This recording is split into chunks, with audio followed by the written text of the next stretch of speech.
Meta Platforms is beginning the international expansion of its non-fungible token NFT support for Instagram across 100 countries in Asia-Pacific, the company announced on August 4th.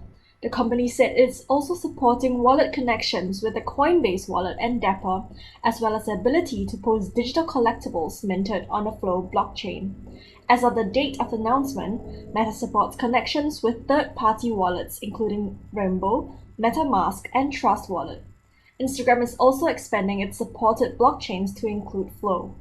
Instagram's NFT functionality allows users to connect a digital wallet, share NFTs, and automatically tag a creator and collector for attribution. Users can share NFTs in their main Instagram feed, stories, or messages.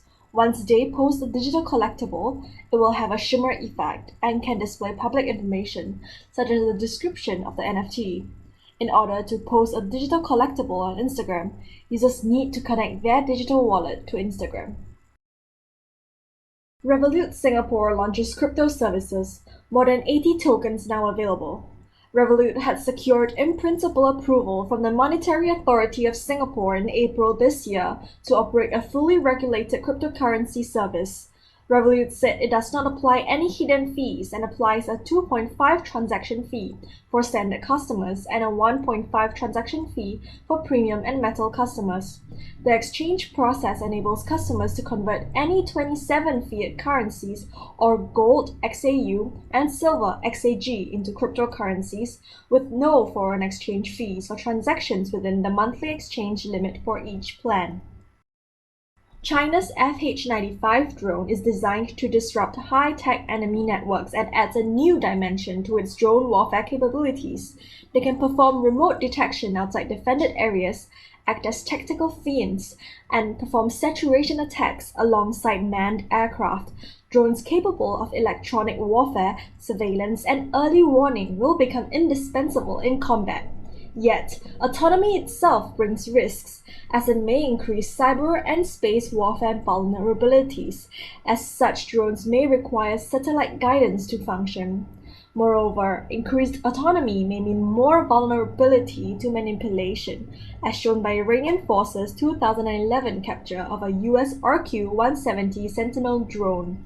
As the incident underscored, drones may be targets of cyber attacks, causing them to crash, provide sensitive information to unauthorized users, or even attack friendly targets. Cyber attacks in the gaming sector have increased by 167% in the last year, according to a new report by cybersecurity firm Akamai. The United States was found to be the main target of attackers, where a large majority of developers are based, followed by Switzerland, India, Japan, the United Kingdom, and other nations throughout Europe and Asia. Problems are also predominantly stemming from the use of microtransactions prevalent in the gaming industry, where cybercriminals can capitalize on the spending power of gamers without drawing attention to themselves. Cybercriminals typically disrupt live services and co-opt credentials to steal gaming assets. Also, with the industry's expansion into cloud gaming, new threat surfaces have opened up for attackers by bringing in new players who are prime targets for bad actors. Also, streaming adds to even more opportunities for risk and threat. According to a study by Streamlabs and StreamHatchet, Twitch saw an 83% year-on-year increase in viewership when the pandemic hit. Cross-platform progression has also meant people are playing more games on more devices and therefore exposing themselves to further risks.